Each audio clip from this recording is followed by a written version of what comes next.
Assalamualaikum warahmatullahi wabarakatuh. Selamat siang semuanya. Perkenalkan, nama saya Lailatul Fajriyah. Di sini saya bersama rekan-rekan saya, yaitu ada Mutiara Fajri, Marisa Hinayatillah, Hikmah Pambudiani Windy Arum, dan juga Sandrina Kumalasari. Kami dari kelompok 4. Di sini kami akan membahas materi mengenai membaca, menulis permulaan. Yuk simak videonya.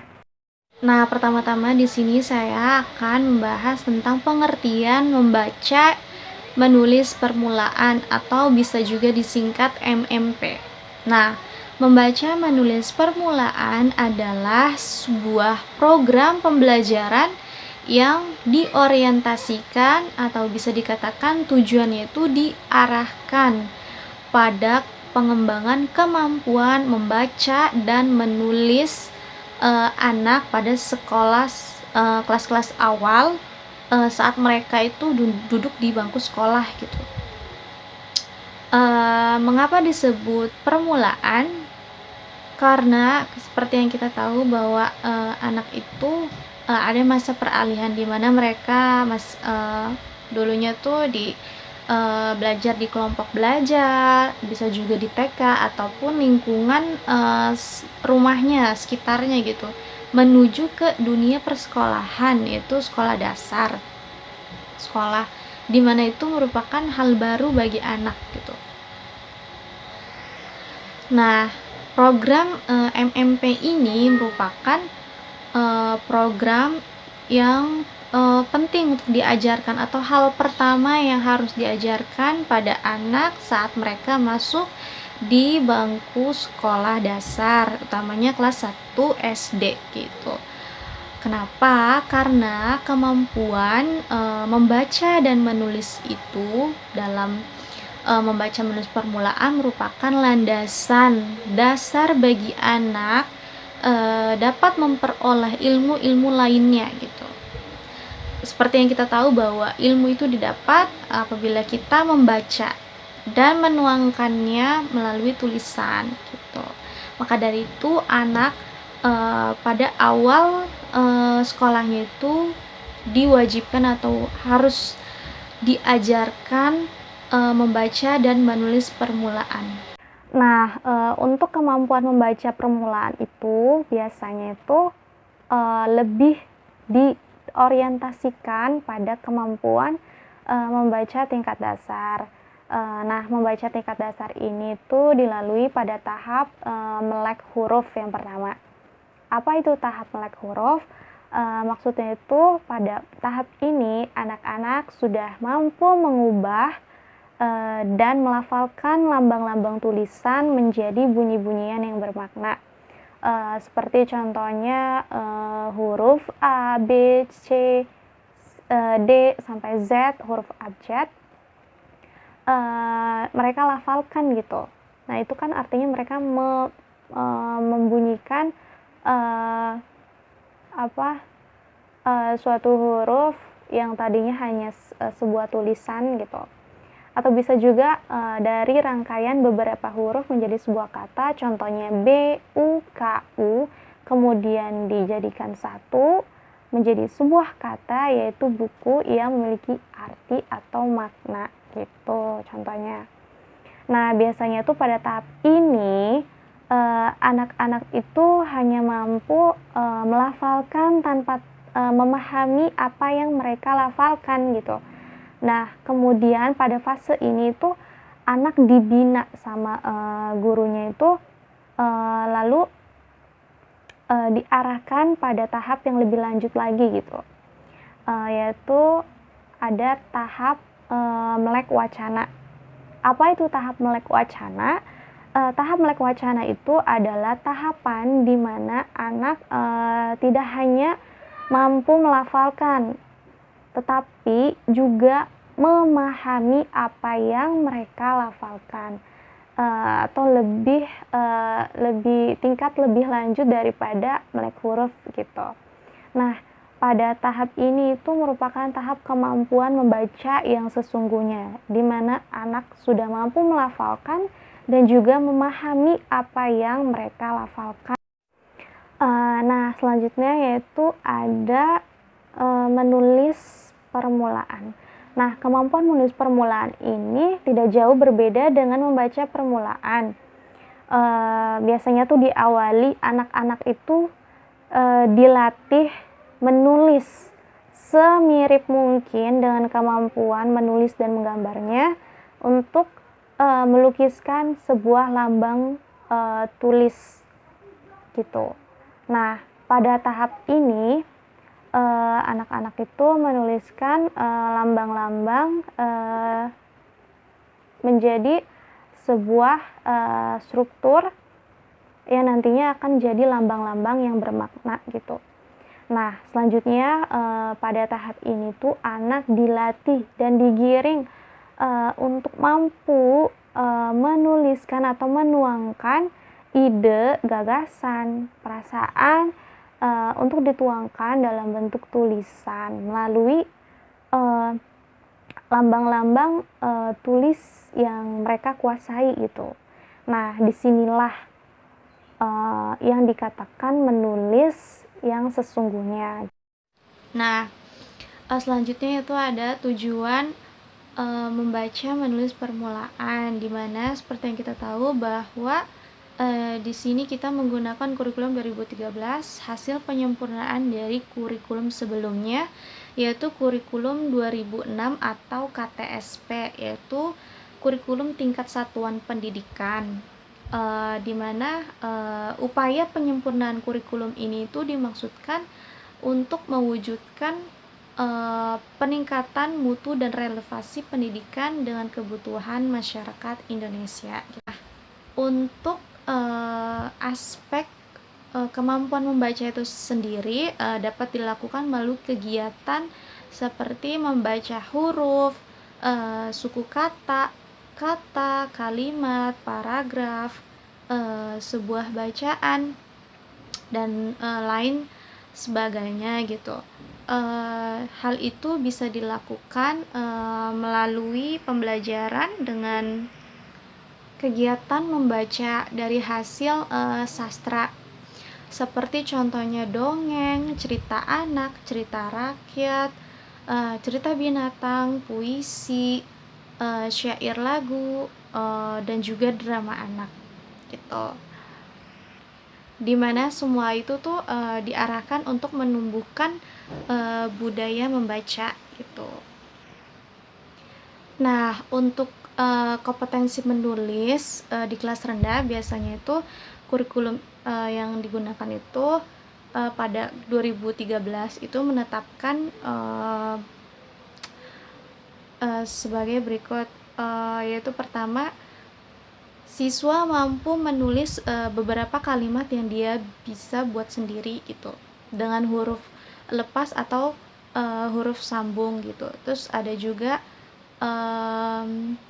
menulis kalimat yang didiktekan oleh guru. Lalu ada juga menulis dengan menggunakan huruf-huruf sambung, di mana standar kompetensi untuk menulis ini diturunkan dalam 7 buah kompetensi dasar. Pertama itu ada membiasakan sikap menulis dengan benar, yaitu memegang alat tulis dengan benar. Yang kedua yaitu menjiplak dan menebalkan baik huruf ataupun yang lain gitu. Yang ketiga yaitu ada menyalin. Keempat ada menulis permulaan. Lalu ada juga menulis beberapa kalimat dengan huruf sambung. Yang keenam ada menulis kalimat yang didiktekan oleh guru. Dan yang ketujuh yaitu menulis dengan huruf sambung. Assalamualaikum warahmatullahi wabarakatuh. Perkenalkan, nama saya Hikmah Pambudiani Windiarum. Saya akan melanjutkan presentasi dari Lailatul Fajriyah. Di sini ada metode membaca dan menulis permulaan. Yang pertama ada metode eja. Pembelajaran membaca dan menulis permulaan dengan menggunakan metode eja ini dimulai dengan memperkenalkan huruf-huruf secara alfabetis, di mana huruf-huruf tersebut dapat dilafalkan dan dihafalkan oleh peserta didik sesuai dengan abjad. Sebagai contoh seperti AA, BB, CC, DD. Sebagai pelafalannya seperti A, B, C, D.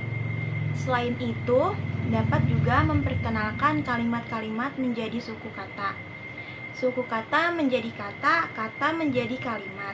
Yang kedua ada metode bunyi, di mana metode bunyi ini hampir sama dengan metode eja, namun ada perbedaannya. Perbedaannya yaitu terletak pada pelafalan huruf abjad atau beberapa huruf konsonan saja. Sebagai contoh, misalkan B dibaca EB, D dibaca ED, G dibaca EG. Seperti misalkan kata nani dieja menjadi N-ana, N-ini, nani. Yang ketiga ada metode suku kata. Pada pembelajaran membaca menulis permulaan ini, metode yang digunakan adalah metode suku kata. Dimulai dengan pengajarannya memperkenalkan suku kata seperti babibu, cacicu, kakiku, dadidu. Kemudian suku kata tersebut dirangkai menjadi kata-kata seperti beobo, beibi, bobi, ceucu, ceici, cuci, kaaka, kaiki, kaki. Jadi bobi cuci kaki. Selain itu, kata tersebut bisa dirangkai menjadi kalimat yang sederhana seperti i beubu, ibu, mme, emama, esasak, memasak. Jadi ibu memasak. Selanjutnya ada metode globe. Pertama, metode globe tersebut diawali dengan penyajian kalimat secara global. Untuk itu, dapat dibantu dengan gambar ketika penyajian kalimat tersebut. Seperti contoh, misalkan ada sebuah gambar dadu, di mana gambar dadu tersebut dapat dituliskan kata yang merujuk kepada makna dadu tersebut. Selanjutnya ada metode kata, di mana pada proses MMP ini menggunakan metode kata melibatkan serangkaian proses pengupasan dan perangkaian. Biasanya metode suku kata ini juga disebut sebagai metode kupas rangkai. Sebagai contoh, misalkan menguraikan beberapa kalimat menjadi kata, kata menjadi suku kata, dan suku kata menjadi huruf-huruf. Seperti misalkan ini dadu, ini dadu. Terakhir ada metode SAS. SAS merupakan singkatan dari struktural analisis sintaktik, di mana metode SAS ini merupakan salah satu metode yang digunakan dalam proses pembelajaran MMP. Proses pembelajaran MMP dengan metode SAS ini yaitu yang pertama kalimat menjadi kata-kata, yang kedua kata-kata menjadi suku kata, yang ketiga suku kata menjadi huruf-huruf. Manfaat dari menggunakan metode SAS ini sendiri yaitu yang pertama, metode ini mempertimbangkan pengalaman berbahasa pada anak. Yang kedua, metode ini sesuai dengan prinsip inquiry, yaitu menemukan sendiri. Selanjutnya ada model pembelajaran membaca dan menulis permulaan. Dibagi menjadi 2 tahap, yaitu model pembelajaran tanpa buku dan menggunakan buku. Yang pertama ada model pembelajaran tanpa buku. Biasanya dengan menggunakan model pembelajaran tanpa buku ini, biasanya anak-anak yang baru masuk awal sekolah atau baru yang menginjak bangku sekolah dasar. Biasanya langkah-langkah dalam model pembelajaran tanpa buku ini, sebelum memulai kegiatan belajar mengajar, alangkah baiknya guru harus memancing atau menstimulus peserta didiknya terlebih dahulu untuk memancing keaktifan peserta didiknya. Seperti misalkan dengan bernyanyi atau menceritakan pengalaman agar dapat terbangun komunikasi antara guru dan peserta didik sebelum memasuki materi. Yang kedua ada model pembelajaran dengan menggunakan buku. Langkah awal yang paling penting dalam model pembelajaran dengan menggunakan buku ini yaitu bagaimana caranya menarik perhatian dan minat peserta didik agar ia mau membaca buku bacaannya. Langkah-langkahnya tersebut bisa dengan menggunakan buku pembelajaran atau buku paket. Yang kedua, buku majalah anak-anak yang sudah terpilih. Yang ketiga, membaca bersama guru serta peserta didik. Yang keempat, membaca dengan antar kelompok. Yang kelima, membaca dengan memanfaatkan literasi sastra. Selanjutnya adalah langkah-langkah pembelajaran menulis permulaan. Nah, di langkah-langkah pembelajaran menulis permulaan ini terbagi menjadi dua, yaitu yang pertama adalah kegiatan pengenalan huruf dan yang kedua adalah kegiatan latihan. Di kegiatan pengenalan huruf, siswa diajarkan bagaimana bentuk-bentuk tulisan, misalnya bentuk-bentuk tulisan huruf A, huruf B, atau dari kata ibu atau dari kata bapak, bagaimana cara bentuk penulisannya. Dan juga diajarkan bagaimana cara melafalkan tulisan tersebut. Dilafalkannya itu bagaimana sih cara pelafalan yang benar dan jelasnya itu seperti apa. Nah, fungsinya itu untuk apa? Fungsinya adalah untuk melatih indera siswa dalam mengenal dan membedakan tulisan dan lambang-lambang tulisan. Nah, jadi setelah kegiatan pengenalan huruf yang sudah dilakukan berulang-ulang kali, maka proses selanjutnya itu adalah kegiatan latihan. Nah, di kegiatan latihan ini tuh ada macam bentuknya. Contohnya itu adalah latihan memegang pensil, latihan gerakan tangan siswa pada saat menulis, latihan menyalin, ataupun ada juga latihan dikte. Nah, selanjutnya itu adalah penilaian pembelajaran membaca menulis permulaan. Jadi, penilaian itu merupakan suatu proses pengumpulan, pengolahan, dan pemaknaan data atau informasi. Ini tuh dilakukan untuk menentukan kualitas sesuatu yang terkandung dalam data tersebut. Jadi penilaian itu tentunya harus bersesuaian dengan tujuan dan hakikat pembelajaran bahasa Indonesia pada umumnya. Selanjutnya adalah macam-macam penilaian pembelajaran. Yang pertama itu ada penilaian proses. Penilaian ini dilakukan selama proses pembelajaran berlangsung dalam kegiatan belajar mengajar. Alat penilaian yang digunakan adalah berbentuk tes yang pada umumnya cocok untuk menggali hal-hal yang berkaitan dengan kemampuan kognisi. Sedangkan hal-hal yang berkaitan dengan kemampuan afektif dan psikomotor lebih cocok bila digali dengan alat penilaian non-tes. Berdasarkan cara pelaksanaannya, alat penilaian teknik tes dapat dilakukan secara tertulis, lisan, dan perbuatan. Contohnya itu adalah tes tertulis, tes lisan, dan tes perbuatan maupun teknik non-tes. Yang kedua adalah penilaian hasil. Dimaksudkan untuk menentukan pencapaian atau hasil belajar siswa.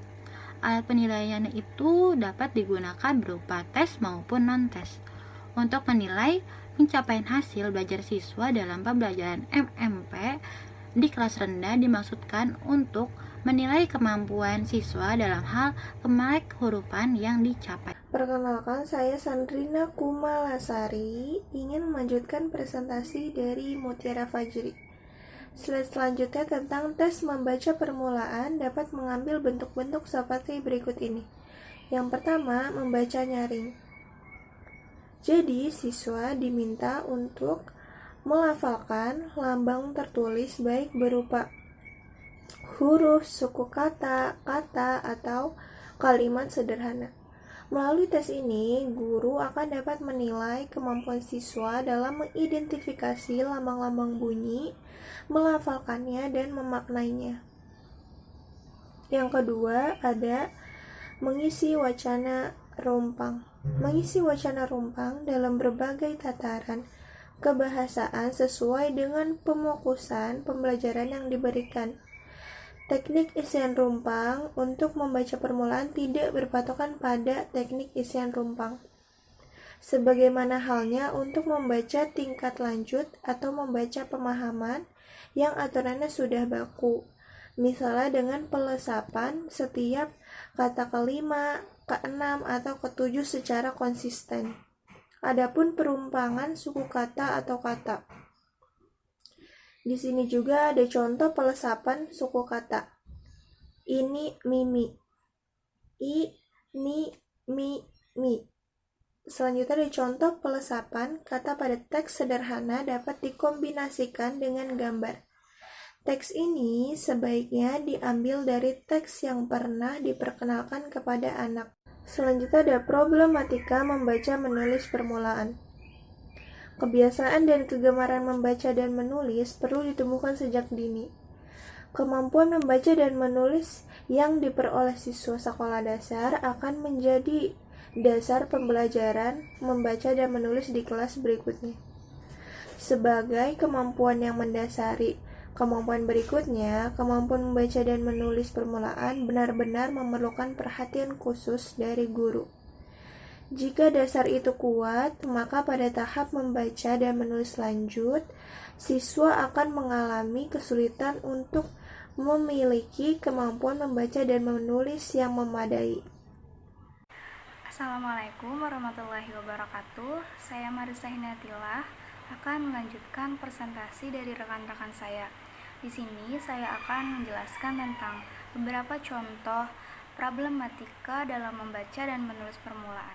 Contoh problematika yang pertama dalam membaca dan menulis permulaan yaitu ketika terjadi suatu permasalahan terhadap anak laki-laki yang masih belum fasih dalam membaca dan menulis, maka otomatis guru tersebut harus terus berulang-ulang untuk menjelaskannya. Namun anak tersebut tidak menggubris atau tidak mendengarkan perintah dari gurunya, maka hal ini akan menjadi cemoohan kepada siswa lain dan membuat kekesalan terhadap siswa lain. Nah, maka terjadilah sebuah problem dalam membaca dan menulis permulaan. Contoh problematika membaca dan menulis permulaan yang kedua yaitu ketika terjadi suatu permasalahan dalam menulis, yaitu siswa laki-laki yang ditugaskan untuk menulis kalimat yang dibacakan oleh guru, maka guru tersebut tidak menemukan jawabannya atau jawaban tersebut tidak berbunyi sama sekali. Nah, namun berbeda halnya ketika anak tersebut ditugaskan untuk menyalin sebuah kalimat yang ada pada LKS atau buku, maka anak tersebut mampu untuk menuliskannya. Nah, di sisi lain pula, anak ini memiliki daya pikir yang rendah dan memiliki sikap yang kurang disiplin yang sering sekali mengganggu temannya. Maka hal ini merupakan problematika yang terjadi pada membaca dan menulis permulaan. Selanjutnya, saya akan menjelaskan tentang upaya untuk mengatasi problematika yang terjadi pada membaca dan menulis permulaan. Upaya yang pertama yaitu memilih bahan bacaan. Memilih bahan bacaan merupakan salah satu tugas guru yang harus dilakukan. Memilih bahan bacaan harus semenarik mungkin agar siswa dapat termotivasi dalam belajar dengan sungguh-sungguh. Memilih bahan bacaan, guru harus mencari bacaan dengan semenarik mungkin agar siswa dapat tertarik untuk belajar. Upaya yang kedua adalah menjadikan huruf sebagai bahan nyanyian.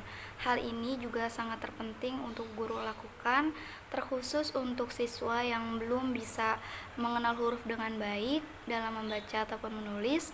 Guru bisa membuat nyanyian sederhana namun menarik yang berisikan huruf-huruf agar si anak termotivasi untuk menghafalkan huruf-huruf.